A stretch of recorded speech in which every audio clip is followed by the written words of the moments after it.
السلام عليكم ورحمة الله وبركاته. أحلى مسا على أحلى صحبة في الدنيا، صحبة في المطبخ مع أم يوسف. النهاردة حبايبي هنعمل مع بعض وصفة خفيفة كده، ممكن تضيفيها لوصفاتك في رمضان، ممكن تحطيها في سفرتك في رمضان أو تعمليها في أي وقت. المهم إن هي وصفة خفيفة وما بتاخدش وقت ولا مكلفة، إن شاء الله تنول إعجابكم.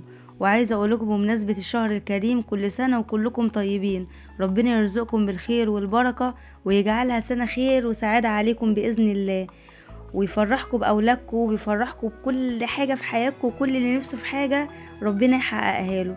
هنبتدي مع بعض الوصفة. هنبتدي نحط مية على النار، وأول ما تغلي هننزل بالسجق عليها. طبعا السجق الكمية اللي تناسبك انتي، مثلا لو انتي وجوزك حابة، يعني انتي وجوزك بس ربع كيلو كفاية جدا، لكن لو انتي أسرة ومعاكي ولاد نص كيلو، وبقية الحاجات هتزوديها هتظبط لك الدنيا. بعد كده صفيت منها المية وابتديت اشوحها زي ما احنا شايفين عشان اطلع منها المادة الدهنية.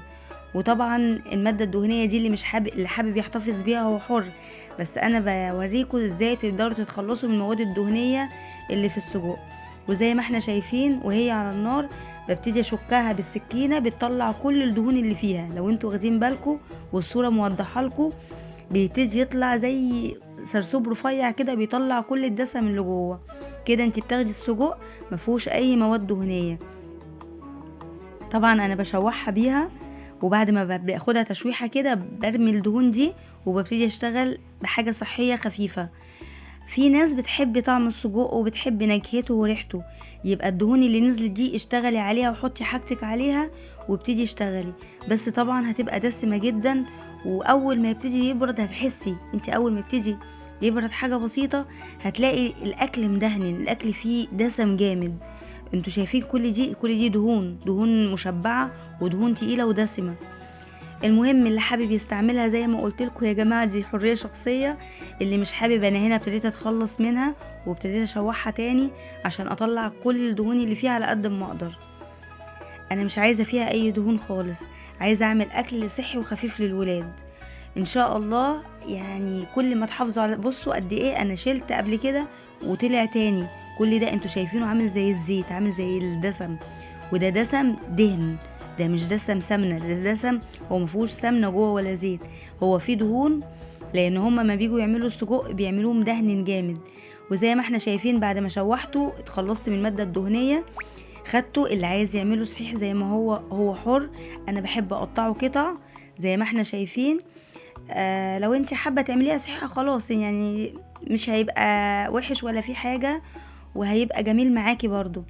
بس معلش انا بالنسبه لي بشوفه كده اخف. جبت الطاسه بقى اللي انا شوحت فيها بعد ما شلت منها كل الدهون، حطيت لها شويه زيت كده على نظافه بقى. ابتديت انزل بالبصله اللي انا مقطعها جوليان، هنحمرها تحميره كده كويسه، معاها شويه ملح طبعا عشان تدبل بسرعه. وبعد ما دبلناها مع بعضينا هننزل عليها بالبطاطس اللي احنا مقطعينها مكعبات. طبعا الكميات انا حاطه 2 بطاطايه. انتي الكمية لو انتي عندك اسرتك اسرة كبيرة زودي الحاجات دي، هتدي كمية كبيرة في الاكل. هننزل بقى بشوية ملح وفلفل اسود. وخلينا عارفين يا حبايبي ان السجق عليه كل المواد الدهنية بتاعته، وعليه احنا شلناها، وعليه كل التتبيلة بتاعته، ففي تتبيلة ونكهة. انا كان عندي نص مرقة انا حطيتها. انا كل التطعيمة دي للبطاطس والبصل بس للخضار، لكن طبعا السجق عليه كل المنكهات بتاعته عالية. نزلت بعد كده بالفلفل، انا كل ده وانا شغالة برضو حطيت فص توم واحد، معلش يمكن ما ظهرش وانا بحطه يعني. وبعد كده كنت مقطعة طماطمايه ونزلت بيها.